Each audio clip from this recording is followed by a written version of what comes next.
Olá, bem-vindo ao Prime Station. Se você for novo por aqui e não é inscrito ainda, clica no botão de se inscrever e deixa o like. Agora sem delongas, vamos ao vídeo.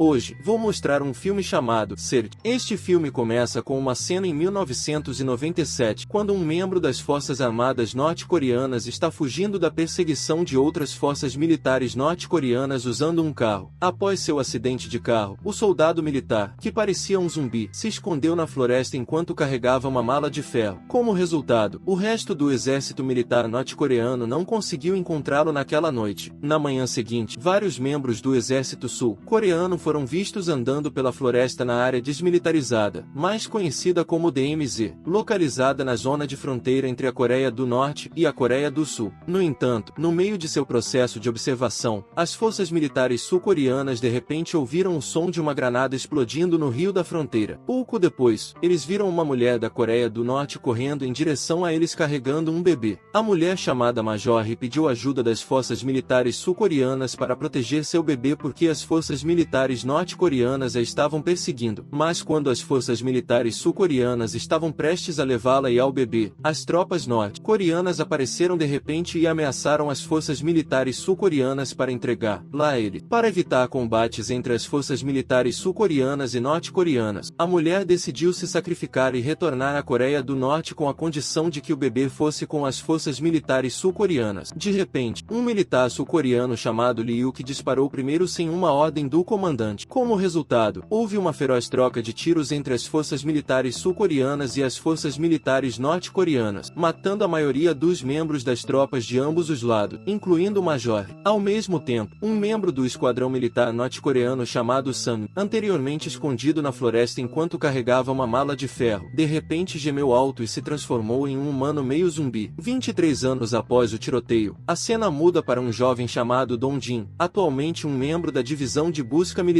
Naquele dia, Dong Jin e o resto da divisão de busca estavam em uma missão para encontrar um lobo que havia acabado de escapar do zoológico para a floresta perto da fronteira. Ao realizar a missão desta vez, ele parecia surpreso porque seu líder também envolvia uma equipe de químicos militares, mais conhecidos como KCST. Dong Jin suspeita que KCST esteja envolvido na missão porque o lobo que eles estão procurando foi infectado com um vírus ou doença perigosa. Depois de seguir a trilha, a equipe de busca finalmente encontrou onde o lobo estava escondido e começou a se preparar para atordoar o lobo com um anestésico. Mas antes que eles pudessem emboscar, um dos membros femininos da equipe KCST chamada Erin ordenou que a equipe de busca se retirasse porque a equipe KCST lidaria com o lobo. Quando as tropas do KCST correram para onde o lobo foi encontrado, Dong Jin já havia atirado no lobo com um anestésico. Mas o tiro não afetou o lobo até que finalmente ele enlouqueceu e imediatamente o perseguiu. Felizmente, a equipe KCST chegou a tempo e ajudou a equipe de busca a imobilizar o lobo, disparando uma bala química mais forte. Pouco depois, a equipe do KCST recebeu um relatório de que um membro do exército militar na zona de fronteira havia desaparecido repentinamente. Eles suspeitaram que o soldado havia sido atacado por animais selvagens porque encontraram alguns vestígios de lobos ou feras ao redor da área. À tarde, a equipe do KCST iniciou o reconhecimento na área onde o soldado desapareceu usando um detector de líquido quente. No meio do processo de busca, Erin encontrou manchas de sangue e vestígios do corpo de alguém que foi arrastado à foz. Logo depois, ela verificou o DNA das manchas de sangue e encontrou um vírus da raiva no sangue. Ela imediatamente relatou isso ao centro do laboratório militar e foi informada de que as manchas de sangue continham DNA de uma pessoa cuja identidade era desconhecida. À noite, o KCST e as equipes de busca começaram a fazer buscas na floresta, precisamente na área de fronteira entre a Coreia do Norte e a Coreia do Sul. No meio da busca, Dong Jin de repente ouviu o som de passos rápidos na outra direção e encontrou uma bota pertencente ao soldado militar sul-coreano que havia desaparecido. Eles também tentaram encontrar a direção da fonte do som e chegaram à área 21, que era muito perigosa porque estava cheia de minas. Mas na área, eles encontraram um homem correndo do outro lado, então eles perseguiram o homem com um cão farejador. Enquanto seguiam o homem, eles de repente viram um homem de olhos verdes se aproximando deles. Mas o homem de olhos verdes disparou em outra direção a uma uma velocidade muito alta que era impossível para um humano comum fazer. Não muito longe da área, os cães farejadores se moveram novamente e finalmente encontraram o corpo do soldado do carrossel que havia desaparecido há alguns dias. Vendo a condição do cadáver do soldado, Irrin sentiu algo estranho porque as marcas de mordidas no pescoço e nas mãos do cadáver não eram as mesmas marcas de mordidas de animais selvagens em geral. Pouco depois de encontrar o corpo, as tropas do KCST e a equipe de busca começaram a perceber que muitos cães vadios estavam se aproximando deles. Depois de ver que os cães vadios eram os mesmos que os lobos que já haviam sido expostos à raiva, todo o esquadrão começou a atirar em todos os cães vadios, um por um, sucessivamente. Estranhamente, os cães vadios eram muito difíceis de matar, apesar de terem atirado nos cães vadios várias vezes. Mesmo o cão vadio poderia se aproximar do pessoal e atacá-los individualmente. Depois de disparar tiros por um bom tempo, eles finalmente conseguiram matar o cão vadio. Infelizmente, o cão farejador que sempre acompanhou Dondin morreu porque foi atingido por uma explosão de uma granada. Na noite seguinte, Irrin veio ao laboratório do KCST para realizar uma autópsia no cadáver do soldado junto com os outros médicos. Com base em seu exame, eles acreditam que o soldado morreu ao ser atacado por uma criatura feroz. Mesmo no DNA do sangue do soldado, um estranho fenômeno foi encontrado onde as células do corpo de repente sofreram mutação e formaram células novas e mais poderosas. No dia seguinte, Dondin vai em uma missão especial com um novo cão de caça e um soldado do sexo masculino das forças especiais chamado Junho Sung. Na missão chamada Polaris Mission, Dondin e Junho Sung serão liderados por um capitão chamado Minkyu. Por outro lado, quando Irrin estava na sede do KCST, ela ouviu uma comoção dentro da sala de autópsia do laboratório. Quando ela tentou verificar o quarto, ela parecia chocada porque o quarto já estava uma bagunça e muito sangue respingado nas paredes. Descobriu-se que o sangue veio de um dos soldados que voltou vivo e se transformou em um humano muito selvagem e incontrolável. Irrin foi atacada pelo soldado repetidamente até ficar presa na sala com o soldado selvagem. Felizmente, ela teve tempo de entrar em contato com seus amigos e pedir ajuda para que conseguisse sobreviver ao ataque dos soldados. Na noite seguinte, Irrin queria pesquisar se o sangue infectado pela doença do cão de rua poderia trazer uma pessoa de volta dos mortos. Depois que Irrin tentou injetar o sangue em um camundongo morto, o camundongo de repente voltou à vida alguns segundos após a injeção. Com base nos resultados da pesquisa de laboratório, ela descobriu que o rato poderia voltar à vida porque houve uma reação termoquímica no cérebro do rato causada pelo DNA do sangue de um cão de rua que já havia mordido um soldado. Mas até agora, o laboratório ainda não sabe como a doença infecta uma pessoa e como a doença é transmitida de animais para humanos. Para investigar este caso ainda mais, ela é designada para se juntar a uma equipe especial na Área 21 em uma missão chamada Missão Polaris. Por outro lado, Dondin e o resto da equipe Polaris pareciam estar andando pela floresta na área de fronteira para procurar animais que atacaram os soldados sul-coreanos. Quando ele vê o movimento suspeito de alguém de outra direção, Dondin imediatamente corre atrás dessa pessoa, fazendo com que ele se separe da equipe. Depois de seguir a pessoa o suficiente, Dondin de repente perdeu o controle e percebeu que estava perdido em uma área perigosa. Quando Dondin estava tentando encontrar uma maneira de retornar ao seu time, as tropas militares norte-coreanas já o haviam capturado. As tropas norte-coreanas pretendem matá-lo porque ele violou as regras das fronteiras de seu território, mas quando eles estavam prestes a puxar o gatilho de seus rifles, uma criatura de olhos vermelhos apareceu de repente e matou todas as tropas do exército norte-coreano. Dondin aproveitou a oportunidade para escapar daquele lugar, mas a criatura já o perseguiu e o atacou. Felizmente, Irrin e a outra equipe especial conseguiram encontrá-lo e atacar a criatura com muitos tiros para que ele sobrevivesse. Depois que a estranha criatura foi embora, Irrin sugeriu que eles atraíssem a criatura para a área do rio porque criaturas com tais sintomas de raiva geralmente têm medo de entrar em contato com a água. Após fazer a estratégia, as tropas começaram a se preparar em suas respectivas posições, enquanto Dondin servia de isca para a criatura e a atraía para o rio. Mas depois que ele conseguiu direcionar a criatura para a água, de repente ela escalou a parede muito rapidamente e fugiu do local. Desde aquele incidente, todos os membros perceberam que não poderiam incapacitar a criatura com armas comuns porque seu movimento era muito rápido. À noite, o quartel-general das Forças Especiais foi subitamente atacado por uma fera que haviam encontrado anteriormente na floresta. O ataque criou um enorme caos dentro da base, matando um dos soldados, que também era amigo próximo de Dondin. Vendo seu amigo morto pelo ataque da criatura, ele estava determinado a pegar a criatura a qualquer custo. No dia seguinte, quando Dondin estava patrulhando o assentamento perto da fronteira, ele conheceu uma garotinha chamada So Young. Logo depois, ela lhe dá um antídoto antigo dispositivo de gravação anteriormente mantido por seu pai. O dispositivo de gravação mostra uma gravação em fita mostrando o incidente durante o conflito na área de fronteira em 1997. Na gravação, Dong-jin descobre que o incidente ocorreu porque um sargento chamado Lee Yuk disparou primeiro. Após o tiroteio, o capitão Jo luta com Lee Yuk porque ele pretende esconder o incidente de seus superiores. Lee Yuk sabia que se seu líder descobrisse o incidente, ele seria expulso da unidade militar. Depois de ver a filmagem, Dong-jin se lembra da história de um oficial que não voltou do dever porque desertou para a Coreia do Norte. Ele conclui que o oficial nunca desertou para a Coreia do Norte, mas foi morto por seus companheiros. Jun Il-sung negou tudo isso porque Lee Yuk se tornou membro da Comissão de Defesa Nacional da Coreia do Sul, e todas as gravações ainda não foram confirmadas. Descobriu-se que a razão pela qual Jun Il-sung negou todas as acusações de Dong-jin contra Lee Yuk foi porque ele era na verdade filho de Lee Yuk. Por outro lado, Lee-rin e a equipe KCST conseguiram desenvolver uma substância que pode ser usada para incapacitar alvos de tropas especiais porque é capaz de causar danos graves às células mutantes. Ela imediatamente relatou isso a Min-kyu e outros membros das forças especiais e os informou que esse método era eficaz o suficiente para matar seu alvo. Mas há um problema com este método. Para fazer a substância funcionar de forma eficaz, eles precisam injetá-la diretamente no cérebro-alvo. Embora seu alvo seja muito ativo e tenha um movimento relativamente rápido, eles devem pelo menos conseguir pegá-lo primeiro. No dia seguinte, as forças especiais começaram a executar seu plano para capturar a fera. Após receberem a vacina da equipe do KCST, eles imediatamente evacuaram todos os moradores do assentamento para um local mais seguro. Depois que a situação foi favorável, eles tentaram atrair a criatura usando ondas sonoras de rádio para que a criatura viesse ao armazém que haviam preparado. Depois que os animais entraram no armazém, eles atiraram na criatura com metralhadoras. Quando a criatura começou a ser descuidada, Lee-rin imediatamente injetou a vacina no cérebro da criatura. Como resultado, a criatura foi aleijada com sucesso e eles completaram sua missão com sucesso. Naquela noite, Dong-jin percebe que o dispositivo de gravação que ele recebeu de So-young de repente desapareceu. Ele perguntou a Jun Il-sung sobre o paradeiro do dispositivo de gravação, mas Jun Il-sung admitiu que não sabia nada sobre o dispositivo de gravação. Alguns dias depois, a equipe das forças especiais recebeu a notícia do desaparecimento de So-young na floresta e suspeitou que ela havia entrado em uma área restrita. As forças especiais imediatamente correram para a floresta para encontrá-la, mas tudo o que encontraram foi sua boneca e sapato. Com a ajuda de cães farejadores, eles chegam a um prédio abandonado. Ao inspecionarem o prédio, encontram So-young. Ela diz que há um bom homem que a salvou quando ela quase pisou em uma mina, mas estranhamente o homem tem olhos verdes. Enquanto Dong-jin investiga ainda mais o prédio antigo, ele finalmente conhece o homem de olhos verdes mencionado anteriormente por So-young. Mas, estranhamente, o homem não era agressivo como a criatura que havia atacado o carrossel anteriormente. O homem até o ajudou quando quase foi ferido por um cano de ferro. Depois de saber que o homem não é uma pessoa ruim, Dong-jin abaixa sua arma e tenta fazer com que o homem faça um high five. Mas não muito depois disso, Min-kyu apareceu de repente e disparou o tiro. Então o homem fugiu imediatamente. Dong-jin disse a Min-kyu que o homem era diferente de seu alvo anterior porque ele não tinha intenção de machucar ninguém e só se rebelou quando se sentiu ameaçado. Por outro lado, a mídia parece estar relatando o incidente exato na área da DMZ em 1997. A notícia agitou a comunidade porque Lee Yuk, que atualmente atua como chefe da Comissão de Defesa, acrescentou seu próprio capitão e escondeu o incidente de tiro do público. Acontece que Jun Il-sung roubou deliberadamente a fita de Dong-jin e a entregou à polícia militar porque percebeu que seu pai havia cometido um erro fatal e deveria ser punido por suas ações. A cena mostra brevemente quando Sang-min encontra o capitão Jo em um barco e o leva para um prédio antigo. Sang-min é o marido do Major, que tentou se salvar na Coreia do Sul com sua esposa e filha bebê. Mas depois que ele percebe que sua esposa morreu, ele fica muito zangado e pretende matar o capitão Jo. Assim que Sang-min estava prestes a fazer isso, o antigo prédio de repente desabou e o acidente o matou instantaneamente. Felizmente, o capitão Jo conseguiu sobreviver porque foi acidentalmente atingido pelo líquido radioativo trazido por Sang-min. O líquido acidentalmente transforma o capitão Jo em uma criatura muito poderosa, e finalmente é revelado que o capitão Jo é uma criatura de olhos verdes que anteriormente ajudou So-young e Dong-jin. No dia seguinte, Dong-jin e outras forças especiais retornam ao antigo prédio para procurar a criatura que anteriormente ajudou So-young. Ao mesmo tempo, Lee Yuk também veio para a operação com suas tropas para ajudar as forças especiais a capturar a estranha criatura. Por outro lado, as forças especiais lideradas por Min-kyu começaram a explorar todos os cômodos do antigo antigo prédio e começaram a inspecionar a área com um dispositivo de rastreamento radioativo. No meio da busca, Dong-jin encontra uma foto de sua mãe e de si mesmo, o que o faz começar a perceber que o homem de olhos verdes é seu pai há muito perdido. Pouco depois disso, Lee Hyuk e suas tropas apareceram de repente e imediatamente abriram fogo contra as forças militares norte-coreanas que já haviam cercado as forças especiais. Depois que o exército de Lee Hyuk chegou, Min-kyu ficou surpreso porque nunca havia recebido nenhuma notificação sobre os reforços. As suspeitas de Min-kyu ficaram mais fortes quando ele viu que as tropas de Lee Hyuk instalaram muitos dispositivos explosivos em todas as paredes do prédio. Acontece que as suspeitas de Min-kyu sobre as tropas de Lee Hyuk com a intenção de matar as forças especiais são comprovadas. Todos os membros das tropas de Lee Hyuk começaram a atirar na equipe das forças especiais, então um tiroteio entre os dois campos era inevitável. Felizmente, Dong-jin e Ye-rin derrotaram algumas das tropas de Lee Hyuk usando dispositivos explosivos sob as ordens de Min-kyu. Depois disso, Dong-jin tenta levar Min-kyu gravemente ferido para um lugar mais seguro enquanto Ye-rin tenta lutar contra as tropas restantes de Lee Hyuk. Infelizmente, Ye-rin foi pego por Lee Hyuk e seus homens. Então quando Dong-jin voltou para ajudá-la, ele foi forçado a soltar sua arma. Felizmente, nesta crise, Jun Sung vem e os salva de seu próprio pai. Ao mesmo tempo, o Capitão Jo também veio e atacou todos os homens de Lee Hyuk. Durante o caos, Lee Hyuk pretendia matar Dong-jin, mas Jun Sung correu e se sacrificou para proteger Dong-jin. Lee Hyuk estava tão frustrado por ter matado seu próprio filho, então começou a atirar em Dong-jin e Ye-rin. Felizmente, o Capitão Jo conseguiu evitar isso e espancou Lee Hyuk até ele desmaiar. Dong-jin e Ye-rin conseguiram sair do lugar com segurança, mesmo tendo que deixar seu pai sozinho. Depois que eles deixaram o lugar, o Capitão Jo explodiu tudo para que ele pudesse enterrar Lee Hyuk naquele lugar com ele. Finalmente, as forças especiais conseguiram completar sua missão, embora muitos de seus membros tenham sido feridos e morrido em operação. Alguns meses depois, Ye-rin descobre que ela é na verdade um bebê confiado pelo Major Hye-un dos soldados, e para protegê-la, o soldado é forçado a mentir e mudar sua identidade como cidadã sul-coreana. O filme termina com uma cena em que Dong-jin e Ye-rin passam um tempo juntos e iniciam um relacionamento. O filme termina. A moral que pode ser aprendida com este filme é ser sempre honesto e não criar falsos rumores ou notícias falsas que possam arruinar a vida de outras pessoas.